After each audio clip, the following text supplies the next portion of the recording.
ಮುಂಗಾರು ಮಳೆ ಆರಂಭವಾಗುತ್ತಿರುವ ಹಿನ್ನೆಲೆಯಲ್ಲಿ ಪ್ರವಾಸಿಗರ ಸುರಕ್ಷತೆಯ ದೃಷ್ಟಿಯಿಂದ ಉತ್ತರ ಕನ್ನಡ ಜಿಲ್ಲಾಡಳಿತ ಮಹತ್ವದ ನಿರ್ಧಾರ ಕೈಗೊಂಡಿದೆ.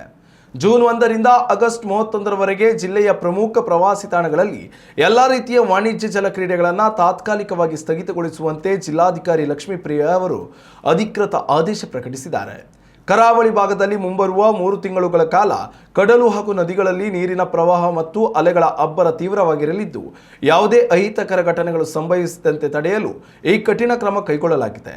ದಾಂಡೇಲಿಯ ವೈಟ್ ವಾಟರ್ ರಾಫ್ಟಿಂಗ್, ನೇತ್ರಾಣಿ ಮತ್ತು ಕಾರವಾರ ಭಾಗದ ಸ್ಕೂಬಾ ಡೈವಿಂಗ್, ಪ್ರವಾಸಿ ಬೋಟಿಂಗ್ ಹಾಗೂ ಸ್ಪೀಡ್ ಬೋಟ್ ಸವಾರಿ ಹಾಗೂ ಇತರ ಎಲ್ಲ ರೀತಿಯ ವಾಣಿಜ್ಯ ಜಲಸಾಹಸಗಳು ಜಿಲ್ಲಾಡಳಿತದ ಆದೇಶದಂತೆ ಮುಂದಿನ 3 ತಿಂಗಳು ಬಂದ್ ಇರಲಿದೆ. ಅರಬ್ಬಿ ಸಮುದ್ರದ ಕರಾವಳಿ ತೀರಗಳು ಮಾತ್ರವಲ್ಲದೆ ಜಿಲ್ಲೆಯ ಪ್ರಮುಖ ನದಿಗಳಾದ ಕಾಳಿ ಮತ್ತು ಶರಾವತಿ ನದಿ ಪಾತ್ರಗಳಲ್ಲಿಯೂ ಈ ನಿಯಮ ಅನ್ವಯವಾಗಲಿದೆ. ಮಳೆಗಾಲದಲ್ಲಿ ನದಿಗಳಲ್ಲಿ ನೀರಿನ ಒಳಹರಿವು ದಿಢೀರನೆ ಹೆಚ್ಚಾಗುವುದರಿಂದ ಸಾಹಸ ಕ್ರೀಡೆಗಳು ಅತ್ಯಂತ ಅಪಾಯಕಾರಿಯಾಗ್ತವೆ.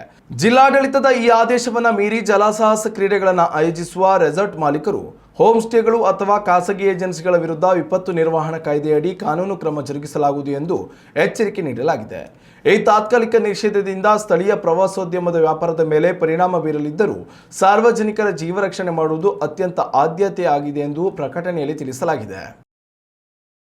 ಉತ್ತಮ ಸಂಸ್ಕಾರಯುತ ಶಿಕ್ಷಣದೊಂದಿಗೆ VSS English medium CBSE school Udupi Muddur. ನರ್ಸರಿಯಿಂದ 10ನೇ ತರಗತಿವರೆಗೆ ಶಿಕ್ಷಣದ ಜೊತೆಗೆ 5ರಿಂದ 10ನೇ ತರಗತಿವರೆಗಿನ ವಿದ್ಯಾರ್ಥಿನಿಯರಿಗೆ ಉತ್ತಮ ಹಾಸ್ಟೆಲ್ ಸೌಲಭ್ಯವೂ ಇದೆ. ನಿಮ್ಮ ಮಕ್ಕಳ ಪ್ರವೇಶಾತಿಗಾಗಿ ಈ ಸಂಖ್ಯೆಗೆ ಕರೆ ಮಾಡಿ.